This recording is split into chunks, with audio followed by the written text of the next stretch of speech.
Hi guys, this is Michelle, Deception Bites, and this is like the 10th time I've done this. But anyway, it's September 27th, Thursday, and it's 10:17 p.m. Eastern Time. I'm not going to tell you why I've had to redo it, but I did. Anyway, now, Q has not posted today, so it kind of goes without saying that we won't be talking about Q. However, what would be the most appropriate thing to talk about today, I think, would be the hearing, which was, of course, as nonsensical and farcical as it could possibly be. You probably were not in a position where you could listen to the entire thing. I unfortunately was and did, even though at times I wanted to dig my eyes out with spoons. I did listen to the whole thing. I don't know what it is about Dr. Christine Blasey Ford, but the way she answered questions really did want me to tear out my own spleen, honestly, because I felt like it was just like pulling teeth, to get anything out of her. Like, she did talk, but there was a couple times where she was asked questions that mysteriously she didn't understand. One of them was, did anybody speak to the Senate? Did you speak to the Senate before this, or something of that nature? And she said, no. Did anybody speak to them on your behalf? And she said, what do you mean? And she said, I didn't speak to them. And, the lady asking the question said, well, that's not what I asked. But it took her forever. And then she just claimed she didn't understand the question. And I was like, honestly, screaming on the inside. And if I'd been in the courtroom, I would probably have been screaming on the outside. I'm just saying. Okay. Anyway, let's get going here and see some of this. Are you aware that at 9:20? This is something that I think is extremely important to listen to. And actually, I want to give a shout out to this YouTube channel, because this is the person that cut this part out of the larger video, and it is just an awesome selection. Also, I do listen to this person quite frequently, BP Earthwatch. So I just think that this person is really good, does a lot of stuff about weather and so forth. Obviously is a Christian, and I think he does a wonderful job. So I'm just a shout out to him, because I do not want to use his video without giving him credit. Excuse me. 3 on the night of July the 9th, the day you were nominated to the Supreme Court by President Trump, Senator Schumer said, 23 minutes after your nomination, I will oppose Judge Kavanaugh's nomination with everything I have. I have a bipartisan, and I hope a bipartisan majority will do the same. The stakes are simply too high for anything less. Well, if you weren't aware of it, you are now. Did you meet with Senator Dianne Feinstein on August 20th?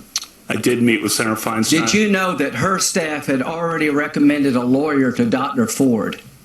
I did not know that. Did you know that her and her staff had this allegations for over 20 days? I did not know that at the time. If you wanted an FBI investigation, you could have come to us. What you want to do is destroy this guy's life, hold this seat open, and hope you win in 2020. You've said that, not me. You've got nothing to apologize for. When you see Sotomayor and Kagan, tell them that Lindsay said hello, because I voted for them. I would never do to them what you've done to this guy. This is the most unethical sham since I've been in politics. And if you really wanted to know the truth, you sure as hell wouldn't have done what you done to this guy. Are you a gang rapist? No. I cannot imagine what you and your family have gone through. Boy, y'all want power. God, I hope you never get it. I hope the American people can see through this sham, that you knew about it and you held it. You had no intention of protecting Dr. Ford. None. She's as much of a victim as you are. God, I hate to say it, because these have been my friends. But let me tell you, when it comes to this, you're looking for a fair process? You came to the wrong town at the wrong time, my friend. Do you consider this a job interview? The advice and consent role is like a job. Do you consider that you've been through a job interview? I've been through a process of advice and consent under the Constitution. Which Would you say you've been through hell? I've been through hell and then some. This is not a job interview. Yeah. This is hell. This is going to destroy the ability of good people to come forward because of this crap. Your high school yearbook. You have interacted with professional women all your life, not one accusation. You're supposed to be Bill Cosby when you're a junior and senior in high school. And all of a sudden you got over it. It's been my understanding that if you drug women and rape them for 2 years in high school, you probably don't stop. Here's my understanding. If you lived a good life, people would recognize it, like the American Bar Association has the gold standard. His integrity is absolutely unquestioned. He is the very circumspect in his personal conduct, harbors no biases or prejudices. He's entirely ethical, is a really decent person. He is warm, friendly, unassuming. He's the nicest person. The ABA. And one thing I can tell you, you should be proud of. Ashley, you should be proud of this. That you raised a daughter who had the good character to pray for Dr. Ford. To my Republican colleagues, if you vote no, you're legitimizing the most despicable thing I have seen in my time in politics. You want this seat? I hope you never get it. I hope you're on the Supreme Court. That's exactly where you should be. And I hope that the American people will see through this charade. And I wish you well, and I intend to vote for you, and I hope everybody who's fair-minded will.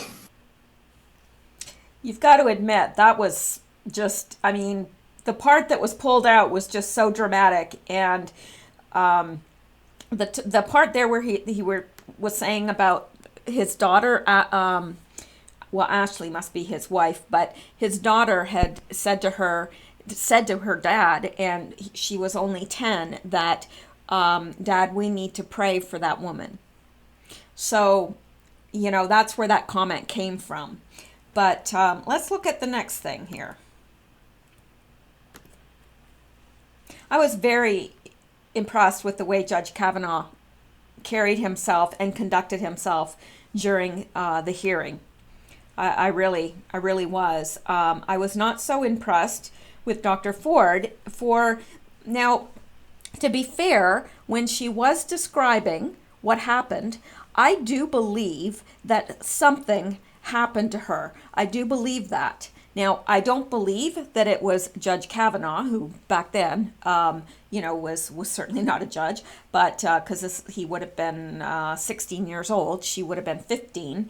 I don't believe, because they didn't travel in the same circles. And that was brought out very, very clearly. So I don't think it was him. I think that it's a case of mistaken identity, probably because she at one time thought it was Judge Gorsuch.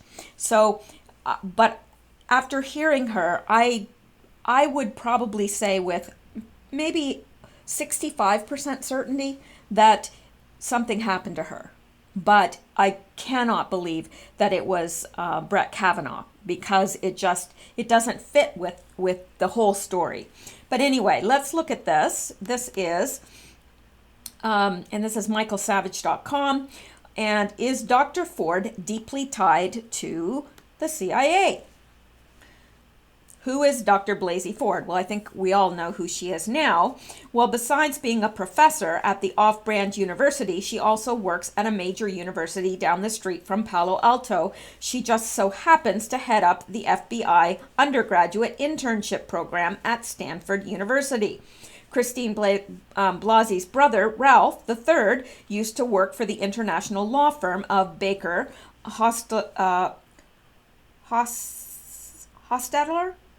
The firm created Fusion GPS, the company, yeah, we know that name, don't we? Fusion GPS, the company who wrote the Russian dossier. They later admitted it was only a collection of field interviews. Baker Hostetler is located in the same building where the CIA operates 3 companies called Redcoats Inc., Admiral Security Services, and Data Watch. They are all operated by Ralph Blasey II. He is the father of Christine and Ralph III. Christine and Ralph III's grandfather was Nicholas Deak. Former CIA Director William Casey acknowledged Deak's decades of service to the CIA. So she's obviously got ties. She's got ties to the CIA. She heads up the CIA undergraduate internship program at Stanford University. So therefore, she must have, it's only fair to conclude that she does have ties to the CIA. Now, how deeply they go, she certainly has familiar ties because her family has been involved in the CIA. How deeply she herself has been involved, we don't know. But it's important that we do know, don't you think? And I think that that should have been stated to everyone there at the hearing, that she was involved in the CIA. Personally, I don't understand why that didn't come out. Well, maybe I do. Maybe you do too. Now, let's look at this. And this is from the Washington Examiner. And here they're saying, and I would agree, Christine Blasey Ford is being used as a pawn, and it's heartbreaking. When Christine Blasey Ford opened her testimony at the additional hearing on Judge Brett Kavanaugh confirmations Thursday morning, one thing was apparent. She has experienced some sort of trauma. Now, I told you that as well. I would tend to agree that somewhere there's been some sort of trauma that has happened to her. It's quite evident from listening to her testify. She sounds like someone who has been through a trauma. She was convincing to me in that regard. To anyone watching, it would be difficult not to have reached this conclusion. Ford was likable, emotional, and fearful. And yes, she was. She actually presented like she was a little girl. I found it quite hard to believe that this was the woman that, was at the core of these allegations. It surprised me because she seemed to be very shrinking, very frightened, had a little girl voice. Now, to what extent that was an act, I don't know. I can't say. And I wouldn't even want to, because that's not for me to judge. But to be on the national stage with such a spotlight on you is obviously nerve-wracking. Throughout it all, she held her own against a barrage of questions and statements. But likability isn't proof that testimony against another individual is solid. Emotionalism, though moving, holds no actual weight against the actual truth. During the questioning from sex crimes prosecutor Rachel Mitchell, Ford admitted to not knowing when the specific incident in question occurred. Those in the audience are left with no date and location, and the timeline of events is a bit muddy as well. Ford admitted to leaving the party, but is not sure how she got home. Even the number of partygoers has fluctuated in her written statement, polygraph, and other declarations. To be sure, there is much doubt surrounding Ford's assertion that Kavanaugh was the boy who sexually assaulted me, as she described him before the panel. The lack of evidence is a glaring problem with her statements, and casts even more of a shadow upon her already shaky testimony.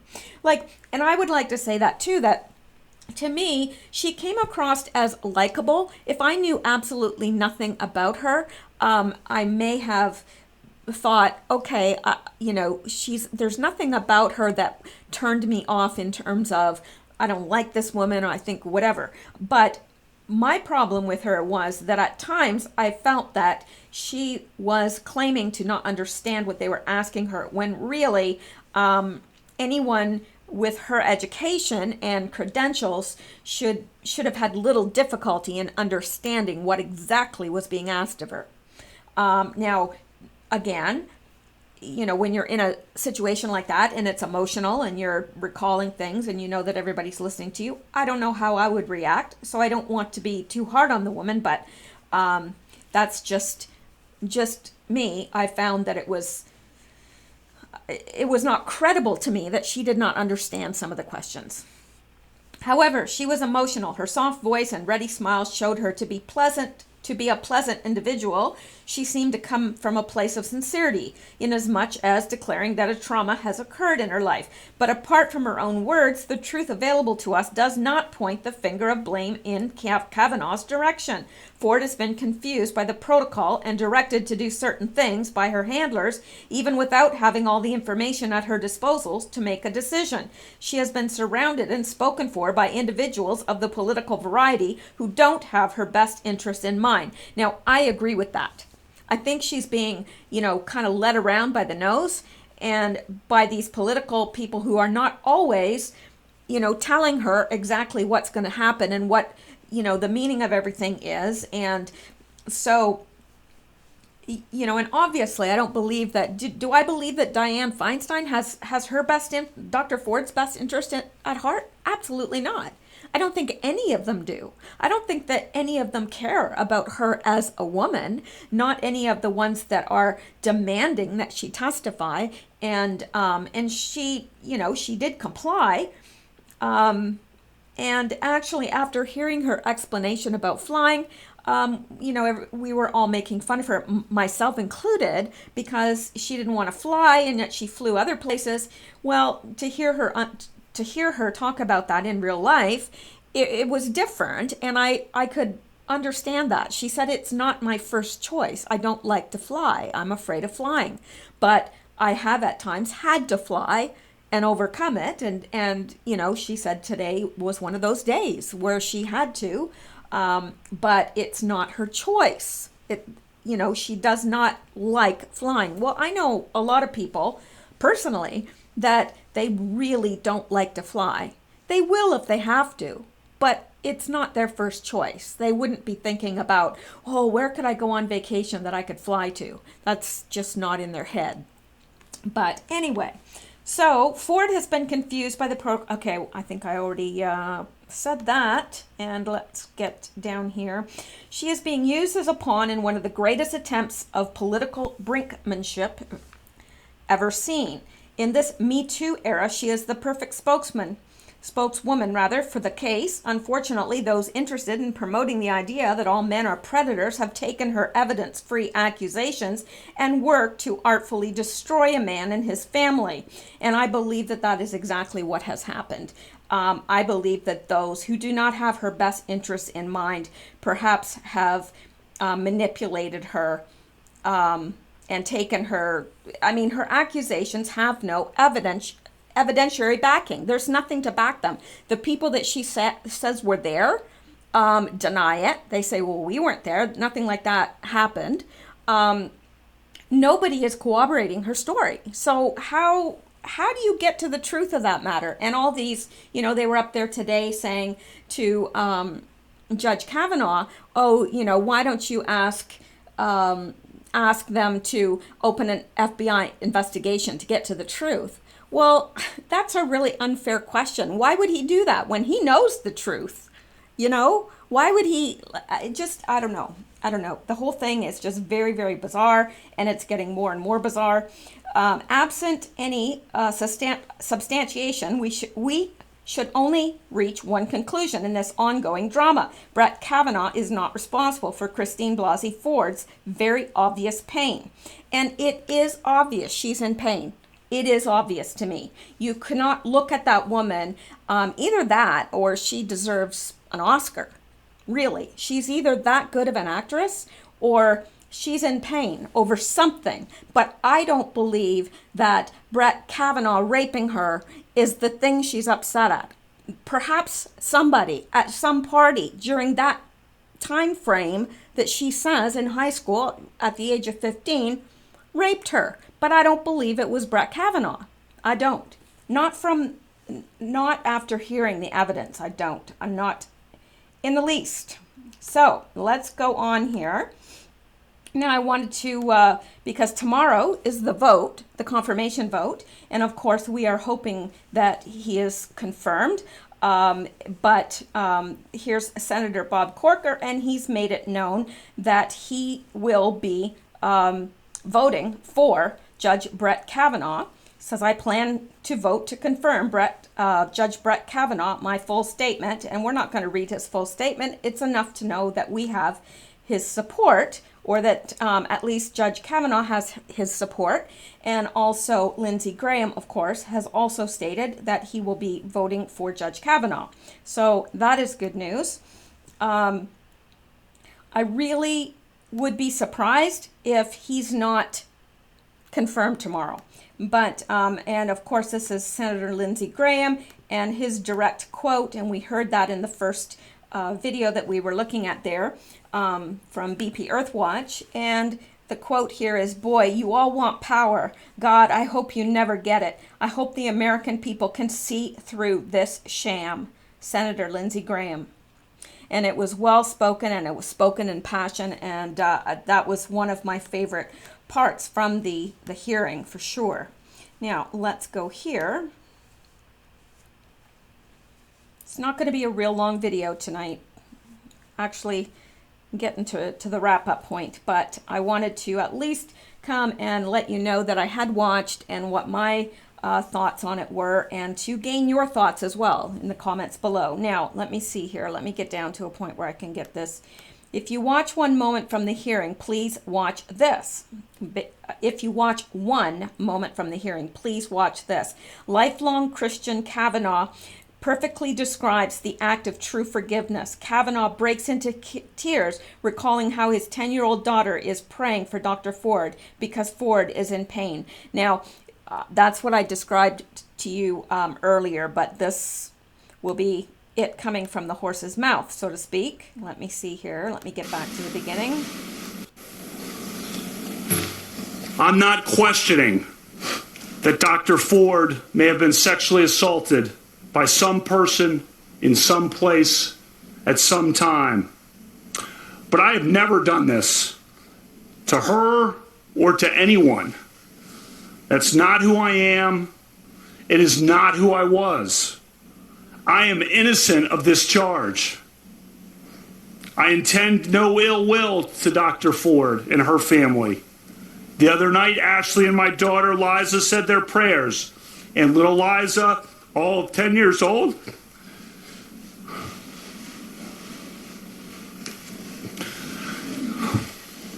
said to Ashley, we should pray for the woman. It's a lot of wisdom from a 10-year-old. We mean no ill will.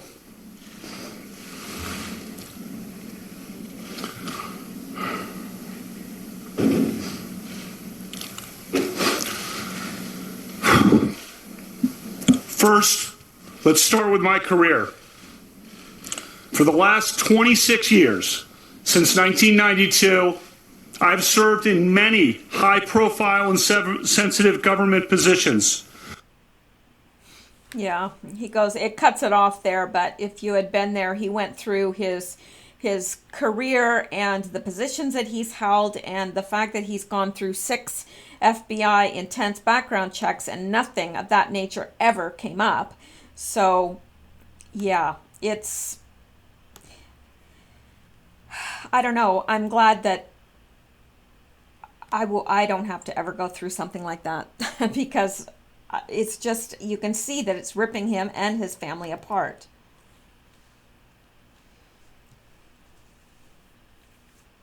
Okay, that we just watched that. Sorry. And let me see. I guess it's this that we need to look at.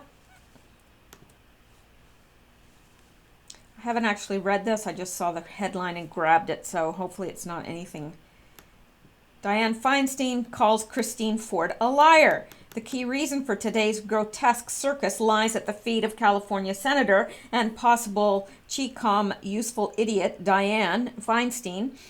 Christine Ford sent her letter with her half-baked allegation about Supreme Court nominee Brett Kavanaugh to Feinstein. It was Feinstein who sat on it rather than acting. It was Feinstein or her office who leaked the letter to CNN, and a substantial body of evidence points to Feinstein's staffer named Heather Sawyer as the source of the leak. They didn't inform Grassley of the Ford Ford leather. Okie dokie there. They didn't inform Grassley of the Ford letter either. Instead, according to multiple sources familiar with Judiciary's Kavanaugh's investigation, Feinstein staffer Heather Sawyer leaked Ford's letter to the media in violation of Senate Rule 29.5. And also, Christine Blasey Ford said herself that she had asked that it remain private. She wanted it private. When she gave that letter to Dianne Feinstein, she had told her to keep it confidential. Well, that didn't happen. I wouldn't tell Ms. Feinstein anything, ever, about anything. She obviously doesn't know what confidentiality is. And this says, Grassley Spock says Dems never informed GOP staff of new allegations. And this isn't necessarily trivial, though it will probably end up being that. Hang on here. They didn't inform Grassley of the Ford letter either. Instead, according to multiple sources familiar with Judiciary's Kavanaugh's investigation, Feinstein staffer Heather Sawyer leaked Ford's letter to the media in violation of Senate Rule 29.5. That Senate rule, which was passed, followed a special counsel investigation of Senate leaks of confidential information about Anita Hill, calls for expulsion of any senators or staff who violate the ban on leaks of confidential committee information, which means, of course, that Dianne Feinstein should be held accountable, but of course, we know that she won't be.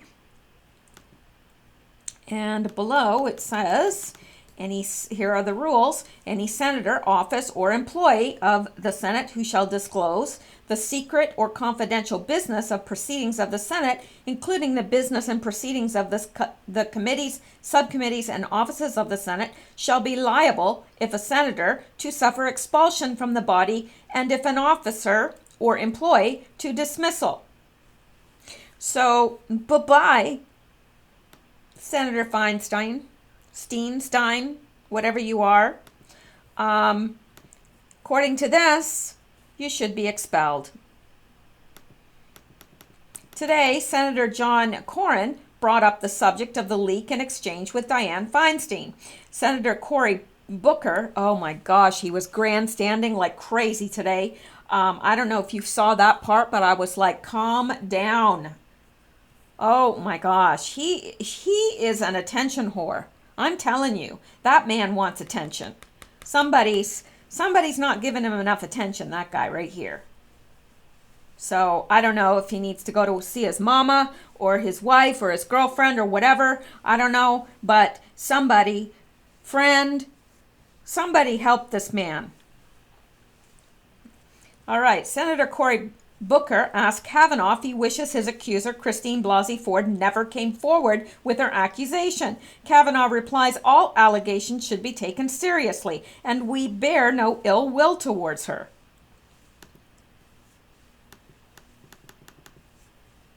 I don't know if this is... Do you wish she never came forward? The witnesses who were there say it didn't happen. Okay, sir. Do you wish she just remained silent then? The witnesses who were there say it didn't happen. All allegations should be taken seriously. So even if it's in the final days before a vote, if someone has a credible allegation of experience that they held for a long time, that person should be allowed to come forward. And in fact, as she said, it was her civic duty. You're not questioning her sense of civic duty, are you? She did come forward, and then it was. I know you have a lot of political animus. You stated it very clearly towards my colleagues and I on this panel. What I'm trying to get to the bottom of is you do not see her specifically as part of an orchestrated event. She is not a political pawn. I don't know her, but I've also said that we bear no ill will toward her. She wanted confidentiality. This could have been handled. And I understand, but she came forward. She took a great extent. Yeah. Your family has gone through hell. Her family has gone through hell. She sat here. She told her truth. And you made the allegation that she was coordinating it. I do not think... Did you just catch that? He said, he didn't just say, and she told the truth.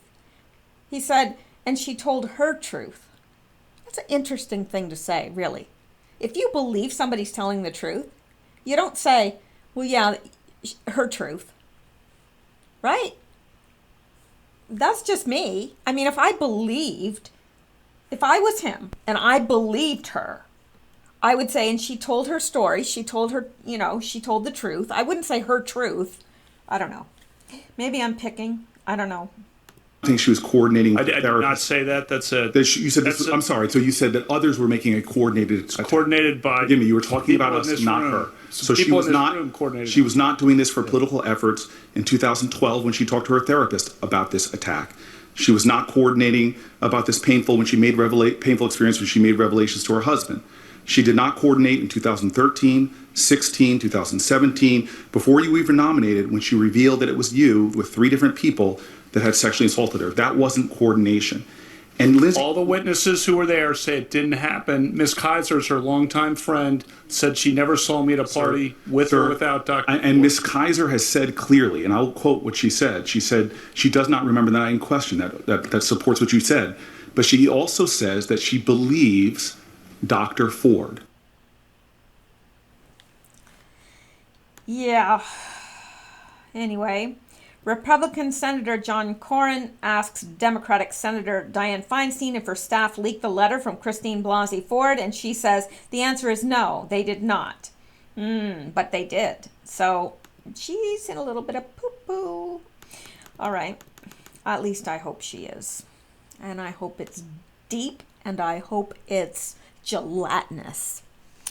Corin, can you tell us your staff did not leak it? Feinstein, I don't believe my staff would leak it. I have not asked that question directly, but I do not believe they would.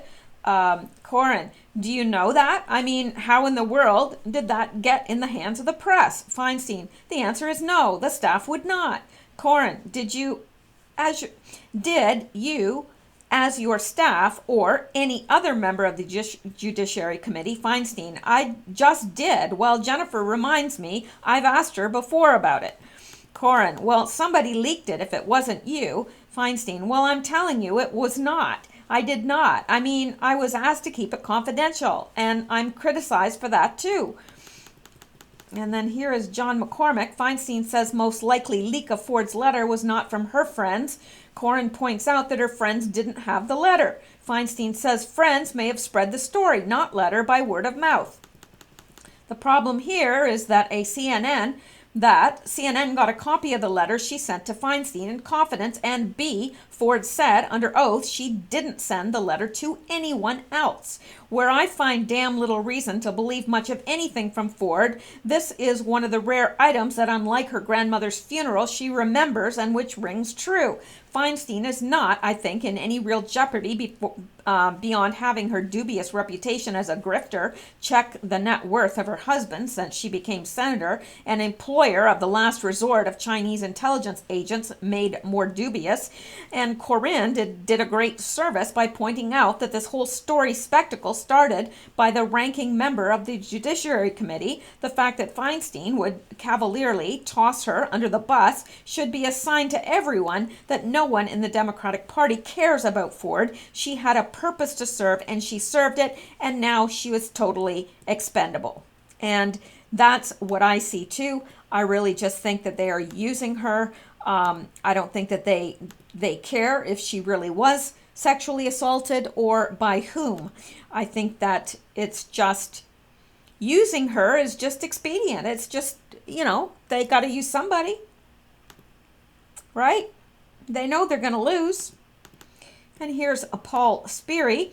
Breaking, Democratic Senator Kamala Harris submitted to the Senate Judiciary Committee an anonymous and completely unsubstantiated accusation from a Jane Doe alleging Kavanaugh carried out a gang rape in the back seat of a car. The letter omits place, date, and alleged accomplices. Yeah, I believe that. Right. And the last thing we're going to look at is this.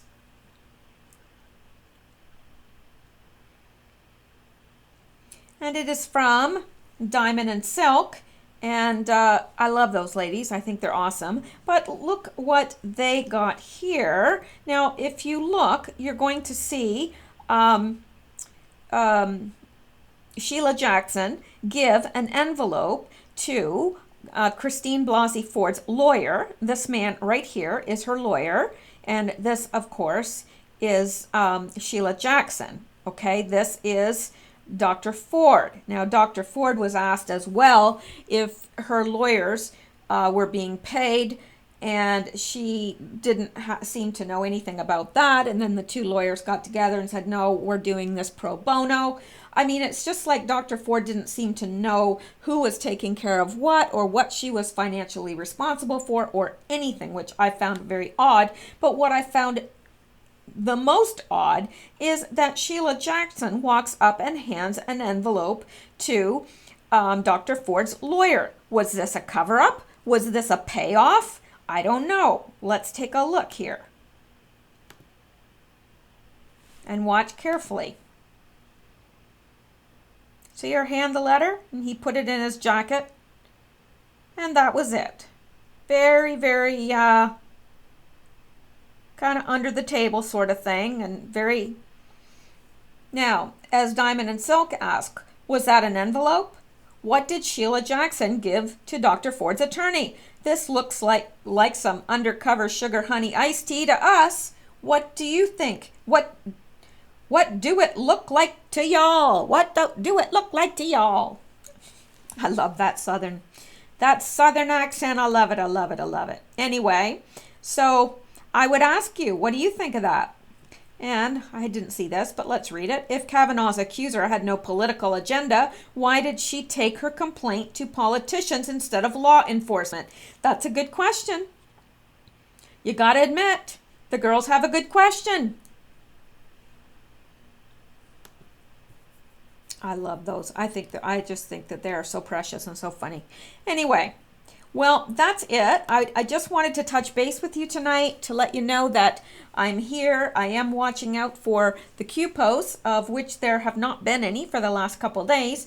But I did want to get you caught up with that because I know that not all of you are able to watch it all. And just wanted to let you know what was happening out there.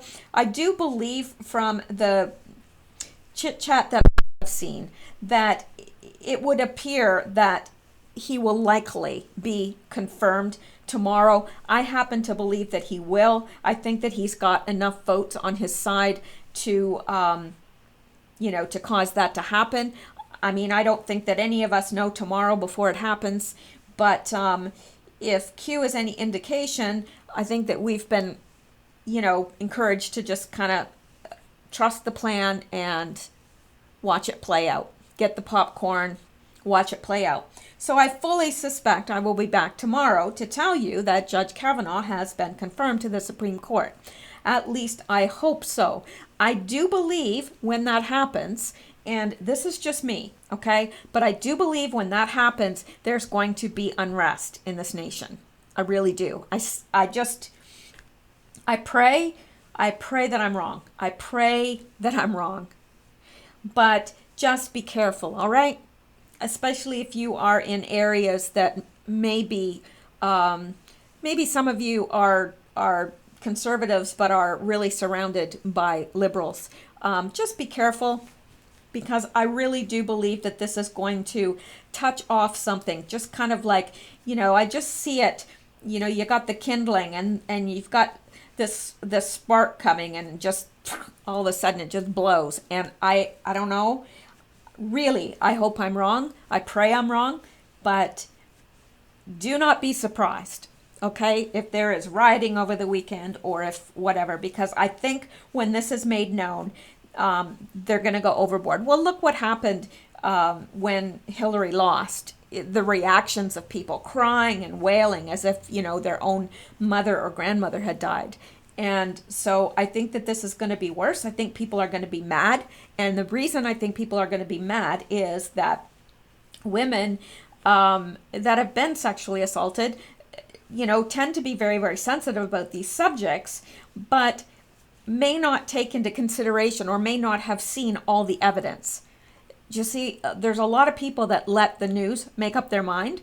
Like, oh, I need to be mad at this person. It's kind of like the book 1984. They always had to have an enemy because that way they could keep the people needing them. And so they're going to, we know that fake stream news is going to point at Kavanaugh and say, you girls need to be mad at him. He's the one. He's this patriarchal figure that stands for all the abuse you've ever suffered, and you need to be mad at him. And there's always going to be that percentage of people that say, okay, that's our new enemy. All right, let's go. And it's just like, it's like the book 1984. If you haven't read it, you should, because everything that's happening right now is in that book, everything. And it's brilliantly written. So anyway, that is all I have to say for tonight. Tomorrow is another day, and I don't know what tomorrow will bring. I am hoping that it will bring good things for the United States of America. That is my hope. That is the wish of my very being, that America be safe and be well and prosper. But just be careful tomorrow, okay? I just have a feeling that there will be some rioting. Maybe I'm wrong. Maybe I'm out there. I could be both. And you know what? I hope in this case I am wrong and that I am out there. So anyway, I hope you guys have a great night. I want you to stay safe, stay well, and I will talk to you tomorrow. Bye-bye.